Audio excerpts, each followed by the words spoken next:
ከተራ ወታደር እስከ ታዋቂና ልዩ የቡርኪና ፋሶ መሪነት የታጨው አነጋጋሪው ፕሬዝዳንት ኢብራሂም ትራኦሬ ለአንድ ትልቅ ሀገራዊ ስብሰባ ከባልደረቦቹ ጋር ሆኖ እየተጓዘ ሳለ አንዲት አዛውንት ሴት መንገዱን ዘግተው ሲቆሙ ጠባቂዎቹ ክፉኛ ጮኹባቸው።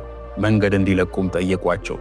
አሮጊቷ እናት ግን ከቦታው ሊለቁ ፈቃደኛ ባለመሆናቸው ፕሬዝዳንቱ ራሱ ወርዶ ምን እንደሚፈልጉ ሲጠይቃቸው በሕልሜ ከባድ እሳት መኪኖችን ሲያቃጥል ሰዎች ሲጮሁ አንተ መሃል ላይ ሆነ አይቻለሁ። እናም አሁን ከሄድክ አትመለስም፣ እባክህ ትንሽ ጠብቅ ሲሉ ከልባቸው አጠንክረው ነገሩት። እሱም ነገሩን አስቦበት የወሰደው እርምጃና ቀጥሎ የተፈጠረው ነገር ከአገሬው ሰው አልፎ ዓለምን ያነጋገረ አስደናቂ ክስተትን አሳይቶ አልፏል። ቻናላችንን ሰብስክራይብ በማድረግ የደወል ምልክቷን በመጫን በየቀኑ የምንለቃቸውን አዝናኝና አስገራሚ ቪዲዮዎችን መመልከት ትችላላችሁ። ወደ ዛሬው ቪዲዮ አለፉ። ፀሐይ በቡርኪና ፋሶ ምድር ላይ በቀስታ እየወጣች ሳለ በማለዳ ለትልቅ ሀገራዊ ኃላፊነት ለተሰናዳ ጉዞ ረጅም ሰልፍ የሰሩ ጥቁር የባለስልጣን ተሽከርካሪዎች በሃይዌይ መንገድ ላይ በፍጥነት ሲበሩ ከነበሩ ከነሱ ውስጥ አንዱ መኪና የፕሬዝዳንቱ ሲሆን በውስጡ የካፒቴን ኢብራሂም ትራኦሬ ባህላዊ ልብሳቸውን ለብሰው አንዳንድ አስፈላጊ ፋይሎችን እያነበቡ ነበር የሚጓዙት። ትንሽ ቆይተው ቀና አሉና ለረዳቱ በ2 ሰዓታት ውስጥ ከተማው ላይ መድረስ አለብን፣ ይህ ስብሰባ ለሀገራችን የወደፊት ዕጣ ፈንታ ወሳኝ ነው ሲሉ እሺ ክቡርነቱ ረዳቱን በእርጋታ መለሰ።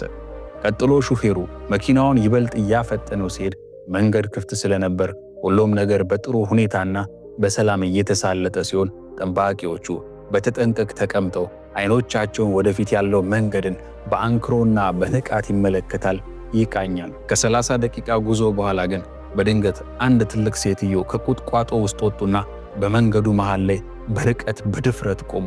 ቆይ ይህ ምንድነው ሲል ከጠባቂዎቹ አንዱ ሲጮህ አሽከርካሪው ፍሬኑን በኃይል ሲይዘው ጎማዎቹ ሲጢጥ እያሉ መኪናዋ ከሴትይቷ ጥቂት ሜትሮች ርቀት ላይ ሲቆም ሁሉም ዘለው ወጥተው የተወሰኑ ጠባቂዎች ግራ በመጋባት ወደፊት ሮጠው ሄዱና ሲያዩ ጊዜ የ80 ዓመት ዕድሜ የሚገመቱ ያደፉ የልብሶችን አሮጌ ጫማዎችን የለበሱ ግራጫ ፀጉር ያላቸው አዛውንት ሴት ስለታም አይናቸውን አፍጠው መሃል ላይ ተገትረዋል። አንደኛው ጥበቃ ከመንገዱ ውጪ ይህንን የፕሬዝዳንቱ ተሽከርካሪ ነው፣ ሕይወትሽን አትፈልጊውም ሲል ቢያንቧርቅባቸውም አሮጊቷ ሴትዮ ግን ዝም ብለው ቆሙና በረጋ መንፈስ በአስቸኳይ ፕሬዝዳንቱን ማግኘት አለብኝ አሉ። ጠባቂዎቹ እርስ በርሳቸው ግራ ተጋብተው ተያዩና አንደኛው ምርር አድርጎ አንቺ አሮጊት ተንቀሳቀሽ ባክሽ ጊዜ የለንም ሲላቸው ጭንቅላታቸውን እየነቀነቁ በዚህ መንገድ ማለፍ የለባችሁም እባካችሁ ስሙኝ ብለው ሲናገሩ ፕሬዝዳንቱ ራሳቸውን ነገሩን ለማየት ከመኪናቸው ወርደው ወደ ቦታው ሲሄዱ ረዳቶቹም ተከተሏቸው። እዚህ ምን እየተካሄደ ነው ሲል ድምፁን ወፈር አድርጎ ጠየቀ። አዛውንቷ ሴት ወደሱ እየጠቆመች ክቡርነቱ የምፈልገው አንተን ነው ስትል ፕሬዝዳንት ትራኦሬ አይኑን ከፍቶ እኔን ሲል ጠየቃቸው። አዎ ይህን ጉዞ መቀጠል የለብም ቢያንስ እዚህ ለ2 ሰዓታት ጠብቅ ሲሉት ሁሉም በሳቅ ፈነዱና አንዱ የሀገሪቱ ፕሬዝዳንት እንዲህ ስለተናገርሽ 2 ሰዓት እንዲጠብቁ ትፈልጊያለሽ እንዴ?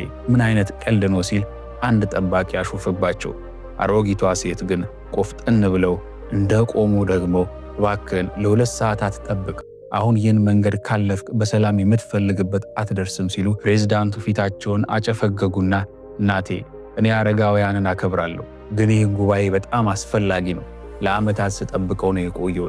ይህ ስብሰባ ለመዝናኛ አይደለም፣ ለሀገራችን መሻሻል ወሳኝ ጉዳይ ነው፣ ማቆም አልችልም ሲላቸው ሴትዮዋ ወደ አይኖቹ ተመለከቱና ቀስ ብለው ፍየል በቀን ውስጥ በከንቱ አይሮጥም፣ ጨዋታ ወይም ቀልድ አላስኩም፣ በዚህ መንገድ ላይ አደጋ አለ፣ መሄድ የለብም ሲሉት ፕሬዝዳንቱ ትራኦሬ በቁጣ ይህ ሞኝነት ነው ብሎ ወደ መኪናው ሲመለስ አሮጊቷ ሴትዮ እየጮሁ በሕልሜ ከባድ እሳት መኪኖችን ሲያቃጥልና ሰዎች ሲጮሁ አንተ መሃል ላይ ነበር፣ እናም አሁን ከሄድክ አትመለስም፣ እባክህን ትንሽ ጠብቅ አጠንክረው ሲነግሩት ጠባቂዎቹ ሊያባረሯቸው ሲንቀሳቀሱ ፕሬዝዳንቱ ግን አስቆማቸውና ሴትዮዋን በትኩረት ሲመለከታቸው የተሸበሸበ ፊታቸው ስጋት አዝሏል። ያረጁ እጆቻቸው እየተንቀጠቀጡ አሁንም እንደ ተራራ ቆሟል። ቀጥሎ ፕሬዝዳንቱ በጥልቅ ተንፍሶ ወደ ሴትዮዋ መለስ ብሎ አተኩሮ እያያቸው ማንኖት ግን እርሶ ሲል ጠየቃቸው። ስሜ ኤስፔራንስ ነው፣ ምንም ቤተሰብ የለኝም። ጉድጓድ አጠገብ ባለው ዛፍ ስር እተኛለሁ። የምልህ ነገር በህልሜ ነው ያየሁት። እናም ማስቆም ነበረብኝ። እናም እሱን እያደረኩ ሲሉ በሹክሹክታ ተናገሩ። ፕሬዝዳንት ትራኦሬ እንደገና አይኖቻቸውን አበጥሮ እየተመለከተ በቁም ነገር እንጂ ውሸት አለመሆኑን እየተረዳ ተሰምቶት ወደ ጠባቂዎቹ ዞረና ጉዞውን ሰርዘነዋል፣ እዚህ ለ2 ሰዓት እንጠብቃለን ሲላቸው እንዴ ጌታዬ፣ ግራ ተጋብተው ሁሉም በድንጋጤ ውስጥ ሆነው ጠየቁት። እዚህ ሆነን እንጠብቃለን አልኩኝ ብሎ ጮክ ብሎ ሲደግምላቸው ቃሉን ተቀብለው ተሽከርካሪዎቹ ከዛፎቹ በታች ባለው ብቸኛ መንገድ ላይ ተደርድረው ቆሙ። ፕሬዝዳንቱ በመኪና ውስጥ ተቀመጠና አንዲት የ80 ዓመት አዛውንት ሴት ብቸኛ ምክንያት ሆና አስቆመችው ማለት ነው። ግን የሆነ ነገር ትክክል እንደሆነች ነግረኛል ሲል በጸጥታ ለራሱ ተናገረ። 30 ደቂቃዎች ሲያልፉ ፕሬዝዳንቱ ሰዓታቸውን ተመለከቱና ትዕግስት እያጡ ይመስላል። የረዳቱ ስልክ ጮህና በፍርሃት ሚስተር ፕሬዝዳንት ከዓለም አቀፍ የንግድ ቡድን ጥሪ የመጣ ነው ሲለው ፕሬዝዳንት ትራኦሬ ስልኩን ተቀበሎና ሰላም ሲል የውጭ አገር ሰዎች አንዱ ድምፁን ስሎ ክብሩነቱ አሁን እየመጡ ነው። ይህ መዘግየት አክብሮት የጎደለው እየሆነ መጥቷል። በሚቀጥሉ 90 ደቂቃዎች ውስጥ ካልደረሳችሁ ፍላጎት እንደሌሎት እናስብና ይህ የብዙ ቢሊዮን ዶላር ስምምነት ለሌላ አፍሪካ ሀገር እንሰጣለን ብሎ ሲናገር የፕሬዝዳንት ትራኦሬ ፊት ጨለመ። በሰዓቱ ለመድረስ እየሞከር ነው ብሎ ስልኩን ሲዘጋው ጠባቂዎቹ ግራ ተጋብተው በዙሪያ የተሰበሰበውን ከመካከላቸው አንዱ ወደፊት ቀርቦ ክብሩነቱ ይህ ምንድን ነው? ይህ የግድያ ዝግጅት ሊሆን ይችላል። ያች አሮጊት ሴትዮ ጠላቶችን እንዲያዘገዩ የተላከች ብትሆንስ? አንተ ታላቅ ሰው ነህ። በሴትዮዋ ቁጥጥር ስር መሆን የለብህም። ሌላ አንድ መጥፎ ነገር ከመከሰቱ በፊት አሁን ከዚህ ቦታ እንውጣ አለው። ፕሬዝዳንቱ ዝም ብሎ ጥቂት አሰበና ንዴት ውስጥ ገብቶ ከመኪናው ወረደና በመንገድ ዳር ባለ ድንጋይ ላይ በጸጥታ ተቀምጣ ወደ ነበረችው አዛውንት ሴትዮ ሄደ። ይሰሙኛል? አሁኑኑ መሄድ እፈልጋለሁ አላቸው ኮስተር ብሎ። ወይዘሮ ኤስፔራንስ በዝግታ ቆሙና አሁንም ተረጋጋ፣ እባክህ ጠብቅ ሲሉ አይ እኔን የማስቆም መብት የለዎትም። ማን እንደሆኑ ነው የሚያስቡት? መጀመሪያ ላይ ስላዳመጥኩትም ራሴን ወቅሳለሁ። እኔ የስልጣንና የጥበብ ሰው ነኝ። በህልም እንዴት በህልም የምመራ ሞኝ ሆንኩኝ? የፕሬዝዳንት ትራኦሬ ንግግር ወደ መራራ ድምፅ ተቀየረ። ወይዘሮ ኤስፔራንስ በንግግሩ ምንም ሳይናወጡ በቀጥታ አይኖቹን እየተመለከቱ በጥልቀት ተነፈሱና ሁሉም ሰው የሚያቀዘቅዝ ነገር ተናገሩ። አንተ አንበሳ ነህ፣ ጠንካራ፣ ኃይለኛና የተፈራ። ግን አንዳንድ ጊዜ አደጋ እንደ ነጎድጓድ እየጮኸ አይመጣም፣ እንደማይሮጥ አጋዘን በጸጥታ ይመጣል። አንበሳውም ሲያጠቃ ያኔ ወጥመድ ውስጥ ይወድቃል ሲሉ የፕሬዝዳንቱ ልብ ደነዘዘ። ድምፃቸው ለስላሳ ግን የሚዋጋ ነበር። ሴትዮዋ አስከትለው ትንሽ ማስጠንቀቂያ ለመስማት ፈቃደኛ ያልሆነ ትልቅ ሰው በመቃብር ውስጥ እንዳለ ከፍተኛ ጩኸት ይሆናል፣ ምንም ለውጥ የማያመጣ ባዶ ጩኸት በማለት ሲናገሩ ከጠባቂዎቹ አንዱ ይህቺ ሴት ተራ አሮጊት ብቻ አይደለችም ሲል ፕሬዝዳንት ትራኦሬ ቅዝቃዜ በአከርካሪው ላይ ተሰማውና ዙሪያውን እየተመለከተ ፍርሃት ሸበቡ። ግራ መጋባታቸውን የተመለከቱት ወይዘሮ ኤስፔራንስ ወደ ለበሱት ልብስና ጫማ እያዩ እኔ በውሸት ሆዴ ባዶ ሆኖ እዚህ በፀሐይ አውላላ መንገድ ላይ አልቆምም ነበር። እንዲህ ተጎሳቁዬ አንተን ለምን አስቆማለሁ? ምንም ባይኖረኝ ግን ይህ ማስጠንቀቂያ አለኝ እና ሰጠኋችሁ። ፕሬዝዳንቱ ቀስ ብሎ ወደ ኋላ ተመለሰና ማሰላሰል ጀመረ። ከዚያም ወደ ጠባቂዎቹ ዞረና በድጋሚ በቃ እስከ መጨረሻው እንጠብቃለን ሲላቸው በዚህ ጊዜ ማንም አልተከራከረም። ሁሉም ዙሪያቸውን በጥንቃቄ እንዲጠብቁ ትዕዛዝ ተሰጥቶ መሳሪያቸውን ደግነው እዚያው ሲቆዩ ወታደሮቹ ስለ ሴትዮዋ እርስ በርሳቸው በሹክሹክታ እየተነጋገሩ ሳለ ፕሬዝዳንቱ መኪና ውስጥ በጸጥታ ተቀምጦ ነገሩን እያብላላ በመስኮት ወደ ውጭ ሲመለከት ሴትዮዋ አሁንም በድንጋዩ ላይ ተቀምጠው የሆነ ነገር ከሱ ይወድቅ ይመስል ወደ ሰማይ ትኩር ብሎ አንጋጠው ያሉ። ወደ መቀመጫው ተደግፎ አይኖቹን ጨፈነና የመጨረሻውን ምሳሌያዊ ንግግራቸውን በጭንቀት ውስጥ እንደ ደውል አስተጋባበት። ትንሽ ማስጠንቀቂያ ለመስማት ፈቃደኛ ያልሆነ ትልቅ ሰው በመቃብር ስፍራ ውስጥ እንዳለ ከፍተኛ ጩኸት ይሆናል። 2 ሰዓታት ቢያልፉም የፕሬዝዳንቱና ግብረ አበሮቹ ተሽከርካሪዎች አሁንም በረጃጅም ዛፎች ጥላ ውስጥ በመንገድ ዳር ቆመው ሁሉም በውስጡ ምን ይከሰታል ለሚለው ተጨንቀው የሚሆነውን ነገር በጸጥታ እየተጠባበቁ ሳለ የረዳቱ ስልክ አቃጨለ። ረዳቱ ስልኩን አነሳና ጌታዬ የብሔራዊ አደጋ ጊዜ ቡድን ኃላፊ ነው ሲለው ፕሬዝዳንቱ በፍጥነት ድምፁን ለሁላችንም እንዲሰማ አድርገው አናግረው ሲለው ምን ነበር ቀጥል አለ ረዳቱ ስልኩን መሃል ላይ አስቀምጦት። ደዋዩ በድንጋጤና በሐዘን በተሞላ ድምፅ ውስጥ ክብሩነቱ ከመንገዱ 40 ደቂቃዎች ቀደም ብሎ ከባድ አደጋ ተከስቷል ሲል ሁሉም ትንፋሻቸውን ዋጡና ጸጥ አሉ። በትክክል ምን እንደተፈጠረ ተናገር ሲል ፕሬዝዳንቱ ጠየቀ። ጌታዬ የነዳጅ የጫነ ቦቲ መኪና በሃይዌይ ላይ እንዳለ ፈነዳና እሳቱ ወዲያውኑ ከኋላና ከፊት የነበሩትን ከ40 በላይ ተሽከርካሪዎች አጋያቸው። አውቶቡሶች፣ መኪኖች፣ ብስክሌቶች ሁሉም በእሳት ተቃጥሏል። ይህም ከአንድ ሰዓት በፊት ነው የተከሰተው ልክ እዚያ በምንደርስበት ሰዓት ላይ ሲል ሁሉም በከፍተኛ ድንጋጤ ተነፈሱ። የአደጋ ጊዜ ቡድኑ ቀጠለ። ጌታዬ ማንም አልተረፈም፣ አንድም ሰው እንኳን። ሁሉም ተሳፋሪዎች አሽከርካሪዎቻቸውና ኃላፊዎቹን ላጥተናል ሲል ሁሉም እንባቸውን መቆጣጠር አልቻሉም። ረዳቱ ስልኩን ጥሎ ወለሉ ላይ ተቀመጠ። ፕሬዝዳንት ትራኦሬ ቀስ ብለው ከተሽከርካሪያቸው ወጡና በፍርሃት ተሸቦ ክፉኛ እያዘነ ፊቱ እንደገረጣ ወደ ወይዘሮ ኤስፔራንስ ተመለከተ። አሁንም በተመሳሳይ ሁኔታ ድንጋይ ላይ ተቀምጦ ተክዟል። እግሮቹን እየጎተተ ቀስ ብሎ ወደ እሳቸው ሲሄድ ጠባቂዎቹ በጸጥታ ከኋላ ተከተሉት። በአንድ ጉልበቱ ከፊታቸው ተንበርክኮ እየተመለከታቸው በሹክሹክታ ሕይወቴን አዳኑ ሲል ሴትዮዋን አፍጥጠው እየተመለከቱ እኔ ሳልሆን የተሰጠኝ ህልም ነው ሲሉት ራሱን እየነቀነቀ ቢሆንም ችላ ማለት ይችሉ ነበር። ግን ወጥተው ሕይወቱን አደጋ ላይ ጥለው በሚበሩ መኪኖች ፊት ቆሞ እውነቱን ተናገሩ ሲላቸው እኔ በጣም ፈርቼ ነበር፣ ባልናገር ኖሮ ምን እንደሚፈጠር ሳስበው የበለጠ ፈርቼ ነበር ሲሉ ሁሉም በሐዘኔታ አዩአቸው። ረዳቱ ለሌላው ጠባቂ በሹክሹክታ ተራ ሴት አይደሉም፣ ይህ መለኮታዊ ነው ሲል ፕሬዝዳንት ትራኦሬ የወይዘሮ ኤስፔራንስን እጅ ይዞ እንባውን ግጥም እያለ ከዚያ ቀን ጀምሮ እርሶ ስሞ ተስፋ ነው፣ የቡርኪና ፋሶ ተስፋ፣ መሪዋን ያዳኑ ተስፋ ብሎ ይዟቸው ወደ መኪናው ገባ። ተሽከርካሪዋ እንደገና ሲንቀሳቀስ ወደ ዋና ከተማው የሚወስደው መንገድ የተለየ ጸጥ ያለ ከባድ ሆኖ ተሰማው። ጠባቂዎቹ በመኪኖቻቸው ውስጥ ተቀምጠው ሁሉም ዛሬ አሮጊቷ ሴት ባይኖሩ ኖሮ እንሞት ነበር ሲሉ ተመሳሳይ ነገር እያሰቡ ነው። ወይዘሮ ኤስፔራንስ የተሸበሸቡ እጆቻቸውን በጭኖቻቸው ላይ አድርገው ከፕሬዝዳንት ኢብራሂም ትራኦሬ አጠገብ ጀርባ ወንበር ላይ ተቀምጠው በመስኮት ወደ ውጭ እየተመለከቱ ሲጓዙ ቆይተው በመጨረሻም የፕሬዝዳንቱ ቤተ መንግስት ደረሱ።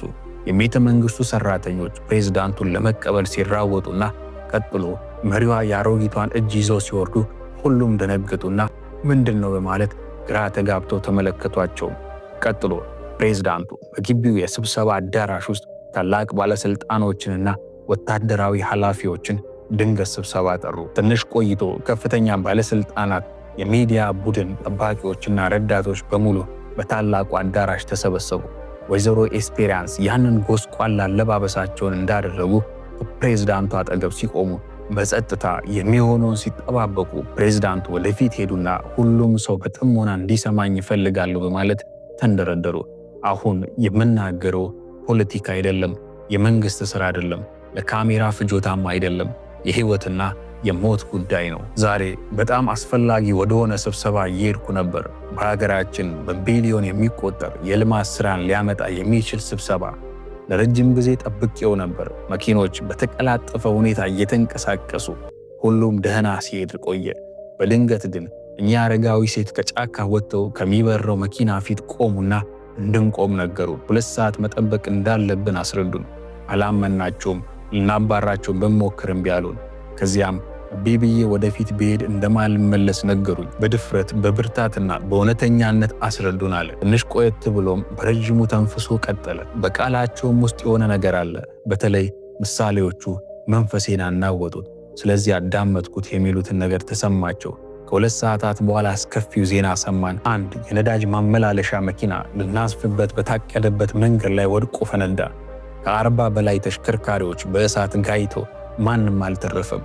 ባንቆም ኖሮ እኔ፣ ጠባቂዎቼ፣ ረዳቶቼ፣ መላ ቡድኔ አሁን እዚያ እንገኝም ነበር ብሎ ወደ ወይዘሮ ኤስፔራንስ ዞሮ እጇን በትከሻቸው ላይ አደረገ። ታዳሚው በድንጋጤና በፍርሃት ተሰብሮ ክፍሉን ከባድ የሐዘንና ድብልቅልቅ ስሜት ጭጋግም ሞላው። እንባ በአንዳንድ ሰራተኞችና ወታደራዊ አዛዦች ጉንጭ ላይ ፈሰሰ። ከክፍሉ ውስጥ የነበሩ ጠባቂ ሰዎች እንኳን ሳይቀሩ በሐዘን ስሜት ሲናጡ ፕሬዝዳንቱ እንባ የቋጠሩ አይኖቻቸውን አበሱና እንደገና እኚህ እናት ሁላችንንም አዳኑን፣ የአንድ ሀገር ፕሬዝዳንትን አዳነች፣ ጫማ፣ ምግብ፣ ቤተሰብ እንኳን ሳይኖራቸው ይህንን አደረጉ።